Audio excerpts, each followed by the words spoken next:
bug bounty video regarding case 2016 TAC31323235. We are revisiting the analytics server.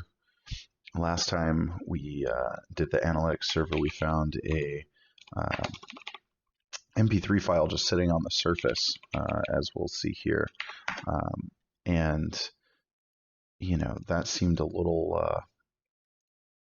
too easy. So I want to go a little bit further, see if we can find anything else.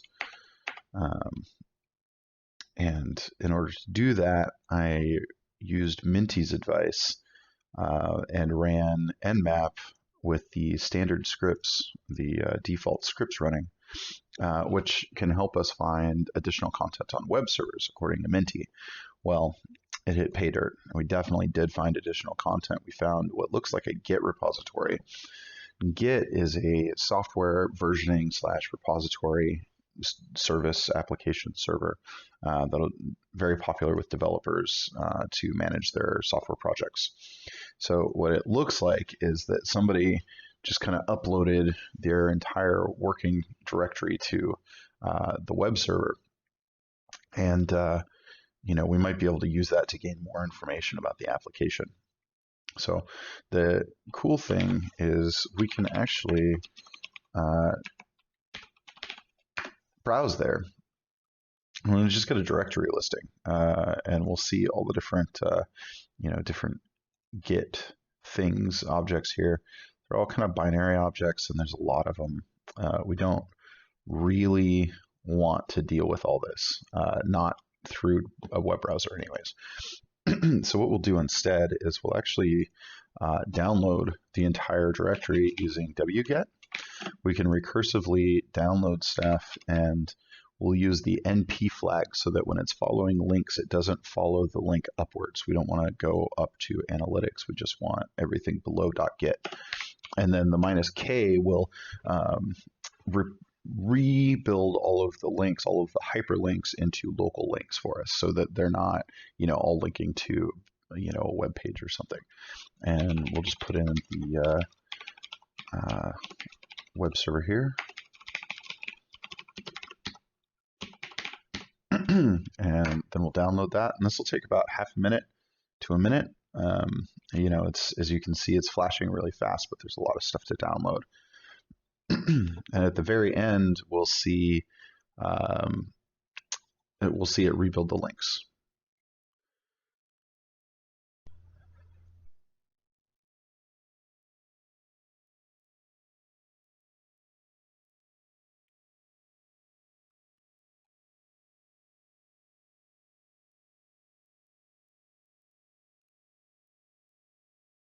There we go. This is actually converting all the links to local links.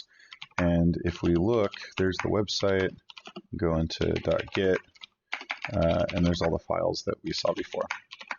So from here, let's take a look at the commit history. We'll show the git log. We'll use -- pretty one line. And then what this will do is it'll give us each commit just on one line. We'll get the hash for the commit and then the brief description of the commit. Now, going through this, just kind of briefly looking at it, this jumps out at me because it says authentication. And developers love to check in their credentials into Git repositories because it makes it easy for them. Anything that's easier for a developer is good. Security people love finding credentials in repositories because it makes it easy for us. So we're going to take a look. I'm going to take a look at the second one, because typically what will happen is they'll check it in the credentials, and they'll go, oh, whoops, somebody's yelling at me, I should have taken those out. And we'll actually see them get taken out here. So whether or not they added them here, the second one, or if they added the first one and then took away in the second one, we'll see it in the second one. So we'll just do that one. So we'll use a git show, and there's the hash. Now it shows all the changes. You can see there's the author, date, what the commit message is. Here's some changes to the spruceage.sql. This is the database dump. And so in it, we see him removing some administrator credentials, and then also in this test client.rb, it looks like a test script. He's also taking out these credentials. So we're just going to grab these and save these for later. We'll put them in the same document that we had our nmap output in, just so we can save it for later. We'll actually use these to log in as well. So here we are. Looks about the same, but what instantly jumps out to me is that query and view are still there. MP3, view MP3 has been replaced with edit. So this looks like an administrator only function, which, you know, anytime there's an administrator only function that I shouldn't know about, I really want to know more about it. So let's click it and kind of see what it does. It looks like it takes an ID, a name, and a description. So that's interesting.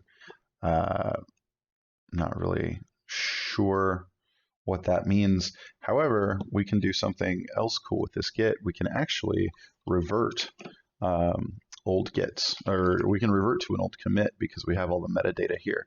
So we'll scroll back up to the show, and we'll just grab the newest one because that probably has the newest version of the files. And get revert. There we go. So this complains because they don't know who we are, but I don't want them to know who we are. We're not checking anything in. Here's the actual set of files here. So we'll take a look at these, and we'll cat out the edit.php so we can take a look at the source. So here's grabbing some headers and some run once kind of stuff, you know, initializing databases and whatnot. Here is the form that we were seeing. And it looks like it's taking the ID that we give it and running it through the SQL query, select star from a table reports where ID equals what we gave it. What we need to pay attention to here is that they're using the MySQL I real escape string here. Now, a lot of developers think that this is the thing that kills SQL injection, and it's certainly a piece of it, but all it's actually doing and what it's intended to do is to sanitize data before it goes into a database. It's making it so the database itself doesn't screw up. It's not preventing us from breaking out of the intended query and running our own queries. It's for the database, and there's a subtle but important difference there. What it replaces is it actually puts a backslash or an escape character in front of any single quote, double quote, null character, I think maybe a new line, and a couple other control characters, but it doesn't do anything to like ampersands or you know, other maybe equal signs or, you know, SQL significant things like or and stuff like that. What does make it pretty much impossible, there's a couple edge cases, but what makes it pretty much impossible to SQL inject in this string here is the combination of them escaping the single quotes and then encapsulating the variable in single quotes. You'll notice what's stopping this input here, or what's encapsulating the string, is these double quotes. Inside of those double quotes is a single quote. So these single quotes are not reachable by us. We can't terminate these single quotes because our single quotes are getting escaped through this. So we should give up on trying to SQL inject here, but we can move on and figure out what this page is actually doing. So here, if there is a result, and so if there's not a result, it just kills the page. It says, hey, there's an error, and then it dies. If there is a result, it fetches the result, and it saves it into this row variable. So down here, it says for each item inside of the row, or each column, maybe, it'll print, it says checking for, and then it'll look for the name, which is the column header. And if it's there, it'll say yep, and then it'll add name to the set. And it'll set name equals value, basically, that we gave it. So here in the page, if there is a name, no relation, but if there's name and we put a value here, then it's going to set name to that value, and then it'll go, okay, what about description? And if I put something in for description, then it'll say, okay, well, description equals whatever I put in for that value. And then further down here, it'll build a query statement saying, okay, well, update each of the things that I said to update and run. Okay. And then if there's any errors, then it prints out the errors. But it's basically just updating the fields with the input that we give it. So that's cool, but we don't have any IDs. This takes a similar type of ID, but can we get an ID from here? Well, there's a save query functionality here. So if we do this, if we just run the query, it automatically saves the query, and this looks very familiar. So we're going to take that. We're going to add that to our little running notes here, and we're going to use this as our ID to kind of see the functionality at work. So if we go to view, we see the ID, we see the name, and we see details, and then we see, the query didn't return any results. Okay, well, that sucks, but we can still see how this edit works, right? So let's do this, and then we're going to change the name to foo, and we're going to change the description to bar, and then edit. And so it's checking for ID, yep. Checking for name, yep. Description, yep. Checking for query, and that's interesting because we didn't, there's no field for that, but we'll check that out later. After it runs through everything, it says, okay, well, it's updating the ID to ID, which is fine. It's updating the name to foo, the description to bar, where the ID equals the ID we gave it. So if we go to view, we should see that updated here. And yeah, now the name is foo and bar, or description is bar. So let's take a look at what this is all about, because it's also checking for query. If we remember, it's going to go through each column in the table. Basically, in the table reports, it's going to go through each column or each column that's returned by this query and check for it. And so it's checking for query. So let's we have a where is it? Spruceage.sql. We have a SQL dump, or a database dump of at least, we should at least be able to see what the structure of the database is. So we run that out. We kind of scroll up to where we started and start scrolling down. We're looking for the reports table because that's the one that the edit is working with. So here's reports, and we see the create table, and it's creating an ID that is varchar 36, so a 36 character long char, name, which is a 64 character long char, description, which is just text, and then query, which is text but can't be nothing. So query is there. So we should be able to take what we were doing in the UI and edit it here in Burp.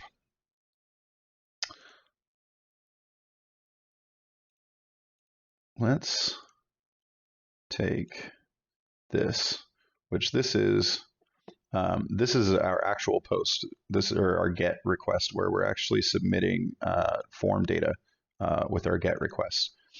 And what I did is I right-clicked and sent it to Repeater. And over in Repeater, you can change stuff and view the results pretty rapidly.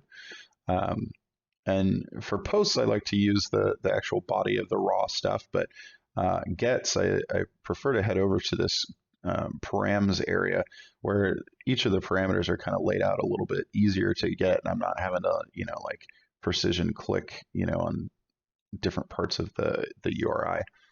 So we'll add a parameter. We're going to call it query because that's the name of this column in the database table.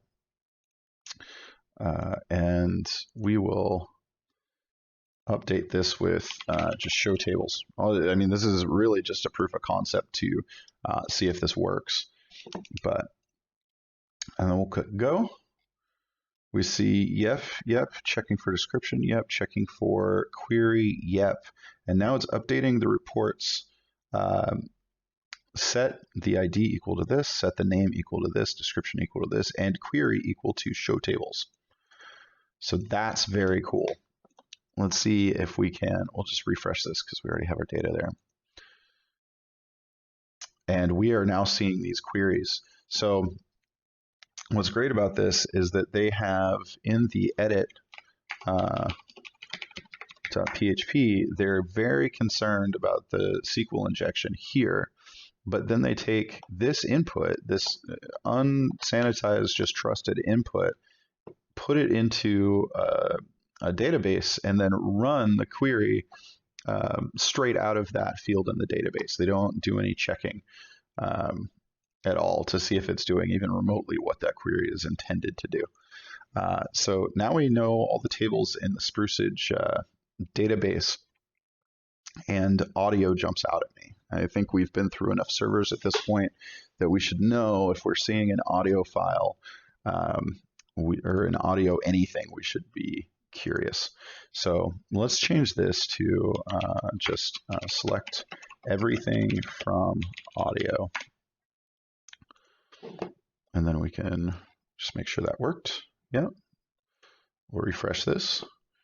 And okay, there's two entries. There's the one we got before, and there's this one, the discombobulated audio 7, which is, you know, seemingly the last one. We've penetrated every other box, and this could be the crown jewel. This could tell us everything we need to know.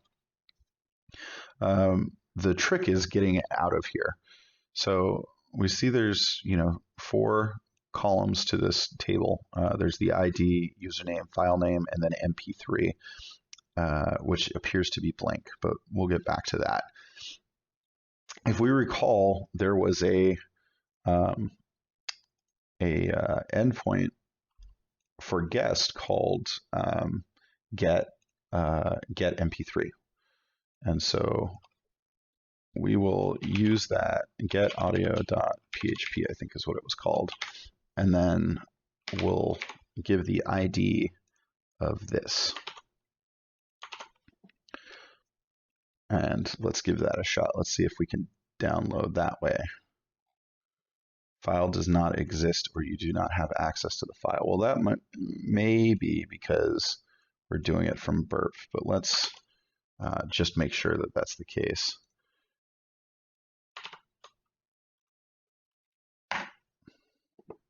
Yeah, it doesn't like us doing that.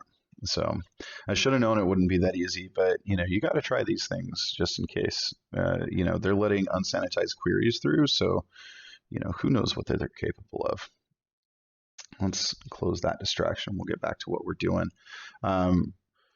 So now we need to figure out more about this audio table and figure out some way that we can download everything. So let's switch this out to, actually, let's make a note of this ID. Who knows when we'll need it again.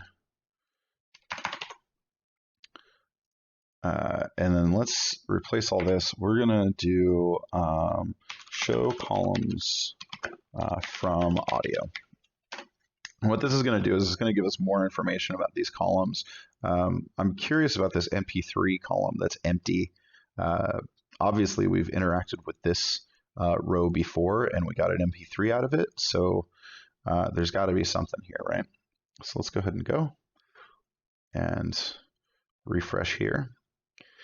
And so here's the stuff that we saw earlier, but the MP3 is actually a type medium blob, which is basically a specific size binary, or a specific upper limit size binary. so this is definitely holding an MP3 file. We need to figure out some way to get that out of there.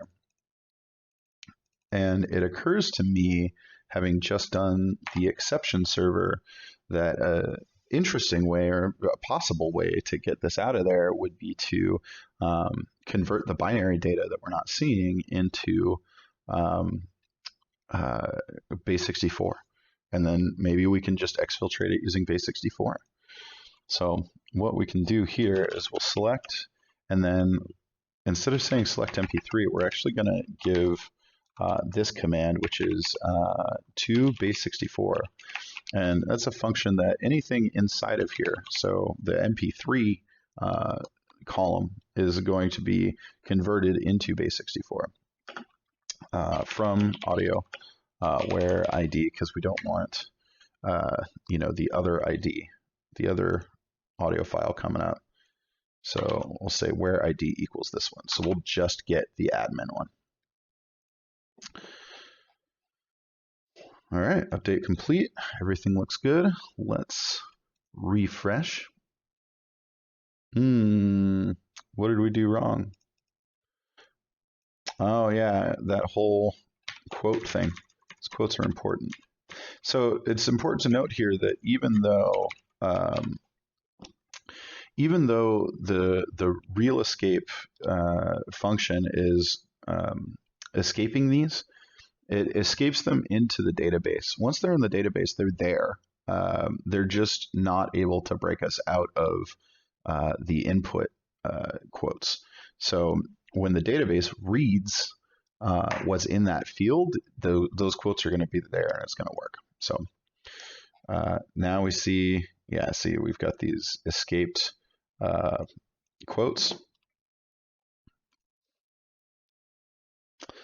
And there is the base64 for the audio. So I'm going to highlight some of that, scroll down to the bottom, shift click to get the rest of it. And we're going to do it the janky way. And let's back out of here, and we're going to vi foo, and we're just going to paste that sucker in there. Now this is going to take about 2 minutes. There is a limit to how quickly you can paste a metric ton of base64 encoded data into VI, which is actually, this is VI running on essentially like abstracted Linux running on Windows. So I'm sure there's some extra weirdness going on between there. There are probably better ways to do this, and if you were exfiltrating a lot of database data, then it might be worth your time to, write some script or figure out some way to do this in a more automated fashion. This is the one thing I'm grabbing from this. It takes about 2 minutes. It would take me much longer to even start Googling how to do this. So we're going to do it manually. Besides, this is a perfect time to get up and grab some coffee, because you've probably been staring at this for 12 plus hours like I did the first time I did this.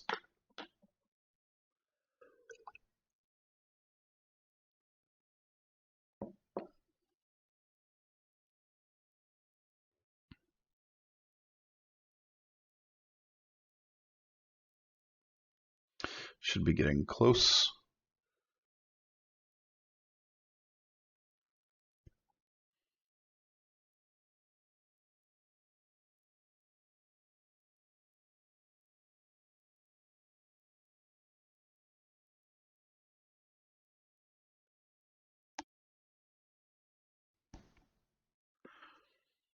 So, and there we go. So we'll write this out. So if you noticed, if we noticed, there is, I guess it's all just one line, but there's a lot of spaces in here, and that's not proper base64 encoding. So we need to get rid of the spaces. There happens to be a Linux utility called tr, which its entire purpose is replacing or deleting characters in a file. So we're going to use the tacd flag for delete, and then we're just going to say delete all the spaces.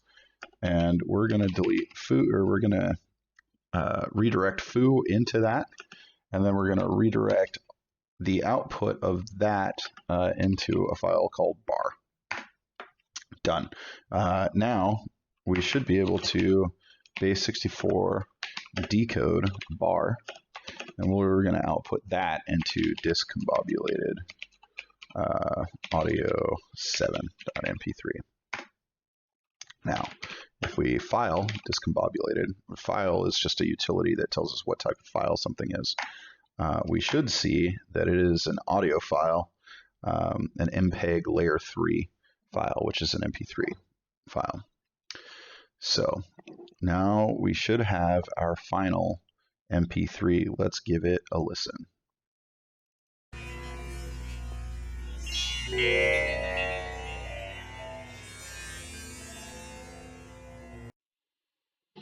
And with that, we should start some audio analysis and get this wrapped up.